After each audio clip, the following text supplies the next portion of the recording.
Assalamualaikum warahmatullahi wabarakatuh. Alhamdulillah, wassalatu wassalamu ala rasulillah wa ala alihi wa sahbihi ajma'in. Rabbi syrah li sadri wa yassir li amri wahlul 'uqdatam min lisani yafqahu qawli. Subhanaka la ilma lana illa ma 'allamtana innaka antal alimul hakim. Wala hawla wala quwwata illa billahil aliyyil azim. Alhamdulillah. Sambungan kita muka surat 734 daripada Mansur bin Ammar.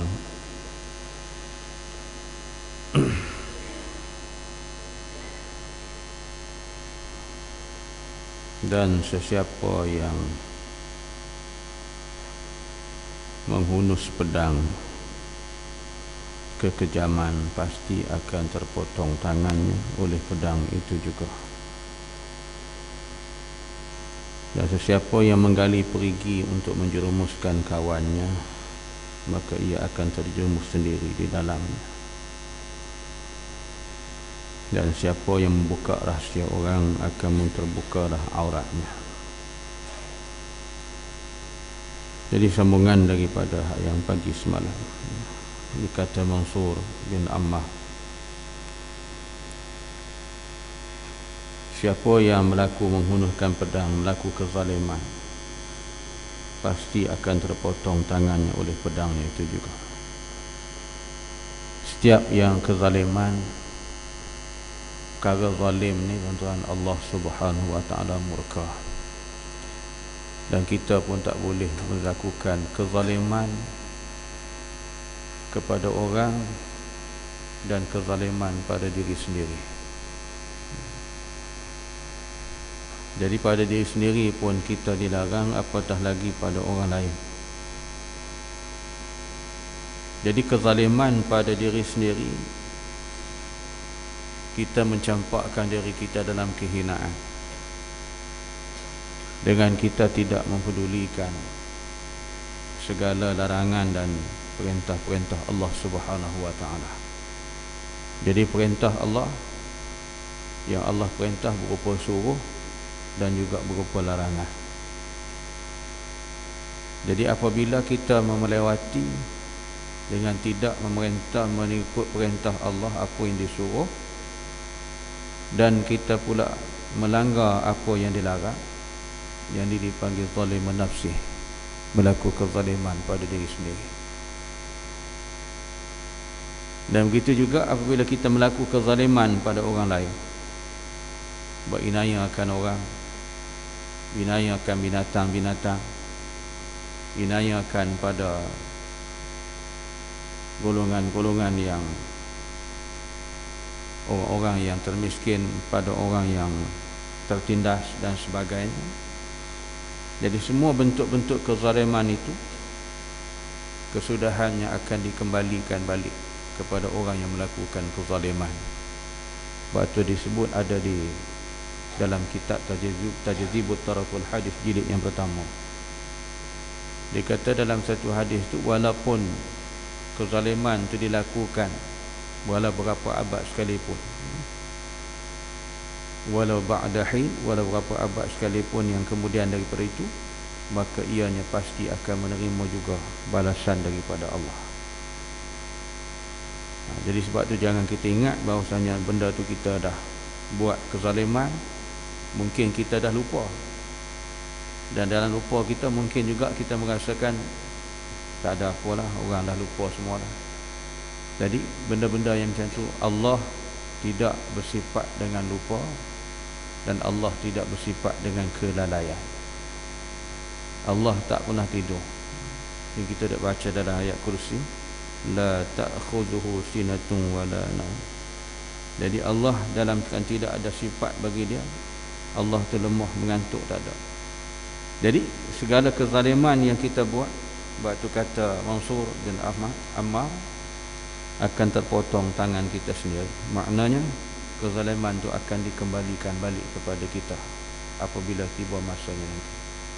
Kata atas dunia mungkin kita terlepas, tapi ingat ada satu lagi alam yang kita akan tempuh, ialah di alam akhirat. Semua kezaliman itu akan dituntut. Jadi itu kita kena pelihara tu. Dalam perkara-perkara ini jangan kita buat perkara yang melakukan kezaliman. Dan kita juga dia kata, siapa yang menggali perigi untuk menjerumuskan kawan, maka dia sendiri yang terjerumus ke dalamnya sendiri. Jadi kita nak menganiayakan orang, nak perangkap orang, tetapi kesudahan benda tu makan diri kita.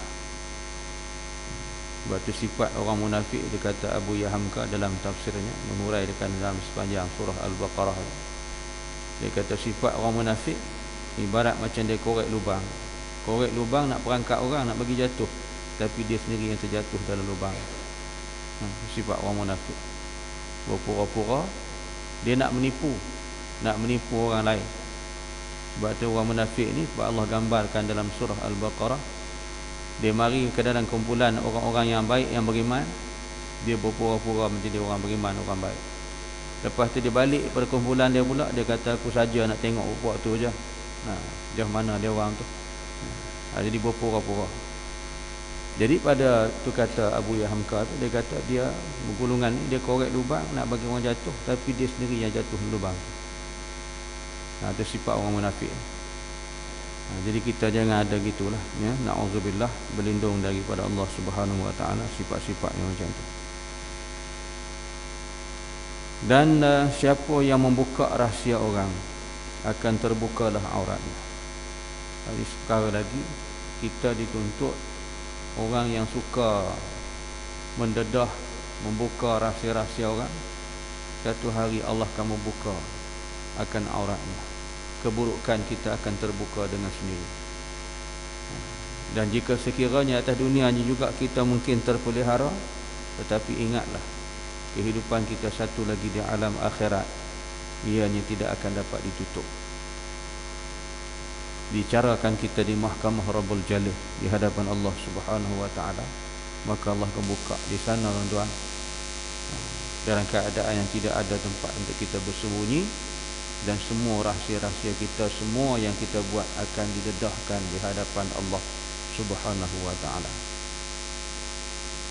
Jadi sebab tu kita dalam perkara-perkara yang orang kata menyentuh masalah rahsia-rahsia ni, maka di antara itu, maka kita tidak boleh membuka perkara ni, melainkan terutama dalam perkara masalah bab rumah tangga orang. Jadi kita bukan boleh buka rahsia ni ataupun dijadikan bahan bualan, dicerita secara terang, secara terbuka, dicerita di tepi jalan. Ini perkara-perkara yang tak dibenarkan lah. Sebab tu melainkan kita merujuk kepada golongan-golongan tertentu. Bila kita menghadapi masalah, orang kata kritikal, rumit, masalah rumah tangga kita, hubungan suami isteri, maka dia merujuk kepada golongan tertentu, maka dirujuk kepada golongan pentahkim. Ini boleh kita rujuk dalam surah An-Nisa, Allah Ta'ala sebut. Jadi dirujuk kepada sudut pentahkiman, maka bersudut pentahkiman ini adalah para hakim, para qadhi ataupun wakil-wakil qadhi. Jadi mereka di tempat dirujuk untuk menyelesaikan dan menceritakan masalah ini. Jadi orang yang arif, maka mereka boleh meletakkan di segi beberapa fakta hukum-hukum bagi menyelesaikan masalah krisis yang berlaku ini. Ini kita bukan cara kita pukul canang, ulu hilir pergi cerita ke orang, buka cerita ni, bukan. Dan isteri pun tak boleh buka rahsia suami dia, suami tak boleh buka rahsia isteri dia. Ini perkara yang aib. Itu yang kata, tak silap saya disebut bahasan dalam kitab Muhimmah, bahawasanya Nabi kata kepada Fatimah anaknya, jika kamu buat perkara-perkara yang salah silap dengan suami kamu Ali ni, kamu tawah dia 70 kali pun lagi Ali tidak maafkan kamu, Allah tidak memberi kemaafan kepada kamu. Ini benda besar dan kita dibuka cerita keburukan, benda-benda yang tak perlu kita cerita pada orang. Jadi dia ada sudut pentahkimah. Jadi sebab tu kita ni dikhaskan dalam bidang itu. Jadi kita betul-betul tengok dalam surah An-Nisa, dalam hubungan kita ni, ya. Jadi kita tak boleh buka, apatah lagi hak-hak orang lain, rahsia-rahsia orang lain. Ini perkara yang perlu untuk kita sebolehnya kita tutup. Jangan duk buka perkara aib yang memalukan kita. Jadi kalau kita lah orang buka, kita rasa malu. Apa pula keadaan kalau hak orang lain, kan? Diri sendiri. Meskipun kita rasa malu, hak orang lain pasti lagi akan rasa malu. Dan siapa yang lupa akan kesalahannya, pasti ia akan membesar-besar kesalahan orang lain. Jadi kita nampak kesalahan orang, kesalahan kita tak nampak, keburukan kita tak nampak, keburukan orang kita nampak. Ini benda yang bahaya. Cerita keburukan orang, cerita kesalahan orang, cerita yang kita ni pun banyak salah kita tak nampak. Ini perkara yang tak sepatutnya berlaku macam tu. Duk cerita keburukan kesalahan orang. Melainkan kita ni dalam Islam diberikan, mengatakan bahawasanya boleh kita tolong, nasihat, menasihati, tegur, menegur, bersumberkan kepada hadis Nabi, ad-dinun nasihah, kan? Jadi Islam ni, kata Nabi, dia bersendikan kepada nasihat, menasihati. Wa zakir fa inna zikra tanfa'ul mu'minin. Jadi kita ingat, mengingati dengan firman Allah supaya kita ni tergolong di kalangan orang-orang yang mukmin dan mukminat kepada Allah. Jadi bukan kita kutuk, bukan kita apa. Jadi bila kita ingat, peringatkan, maka perkara itu adalah satu daripada sendi kekuatan agama. Dan bila kita pula kata Syahid Al-Ustaz Hasan Al-Banna, apabila orang kita menasihati orang, janganlah kamu merasakan bahawa diri kamu terserba sempurna, orang lain tak sempurna. Jangan pula kita memberi nasihat, teguran pada orang lain, kita merasakan diri kita lebih mulia, orang yang ditegur terhina. Ini perkara yang patut dihindari. Sebaliknya yang kita rasai ialah kasih sayang sebagai persaudaraan dalam Islam. Dan yang ditegur tu pula jangan rasa terkecil hati, jangan rasa terhina. Terbalik kita memuji kepada Allah, berterima kasih oleh kerana ada insan yang masih sayang memberi nasihat, teguran pada kita. Jadi jika sekiranya sifat macam tu yang digambarkan oleh Syahid Al-Ustaz Hasan Al-Banna ini, maka tidak wujudlah permusuhan dalam konsep tegur menegur. Jadi jadilah Nabi kata ad-dinun nasihah. Tapi kita ni payah tuan.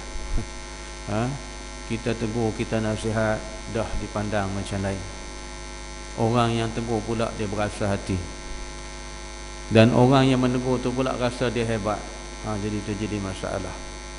Jadi bila yang ditegur tu merasa hebat, dia rasa mulia, orang yang ditegur dia rasa hina, rendah daripada dia, maka inilah mendatangkan kepada kita perkara yang tak menjadi konsep nasihat. Hak yang kena tegur pula terasa hati, terus memisahkan jauh daripada kita pula. Ini masalah yang berlaku selalu, ya? Jadi kita kena bersihkan benda tu.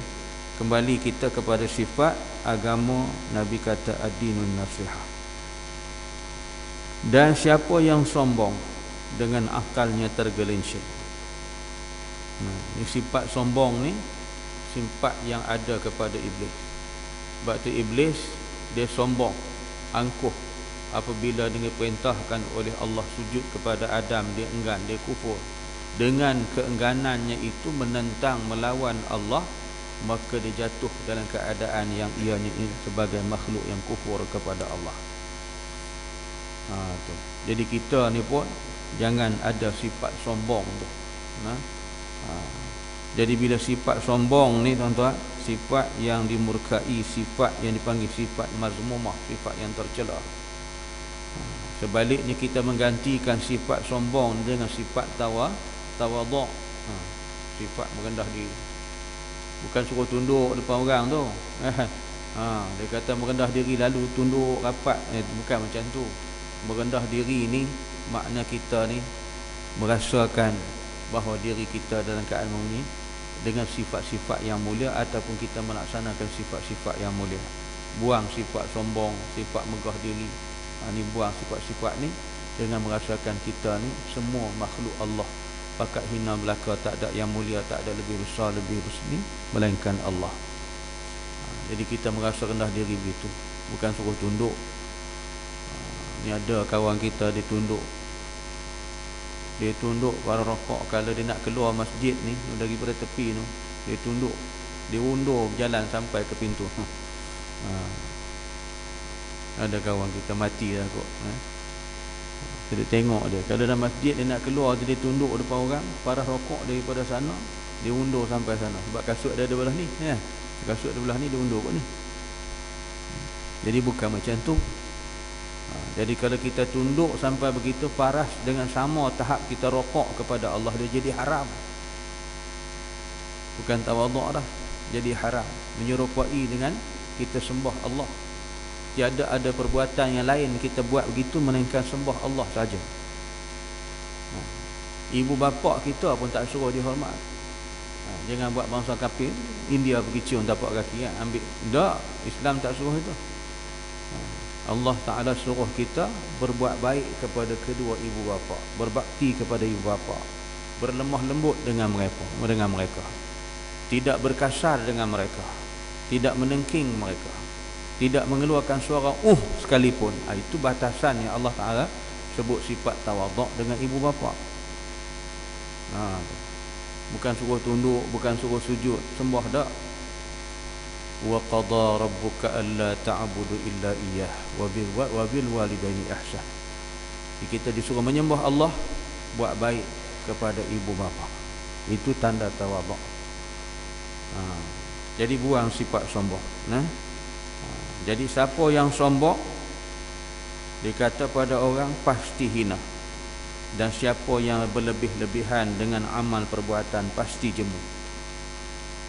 Kita buat amal ibadat, kata sampai melebihi, melampau-lampau, dalam keadaan itu timbul satu nanti ialah rasa jemu, rasa bosan.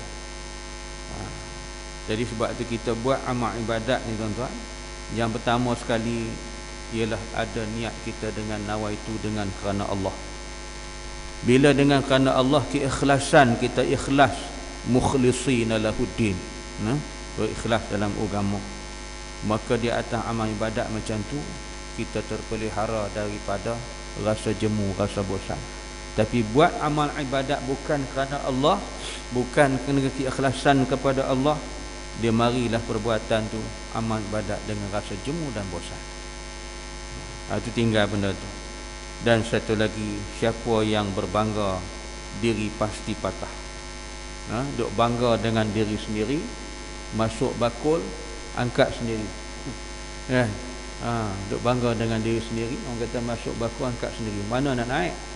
Dan pastinya ianya akan patah. Jadi semua ni sifat-sifat ni yang kita kena buang, kena jauhi. Ambillah sifat-sifat yang terpuji, iaitu sifat-sifat yang diredai oleh Allah. Moga-moga kita selamat di dunia, selamat di akhirat, insya-Allah. Wallahu a'lam. Subhanakallahumma wa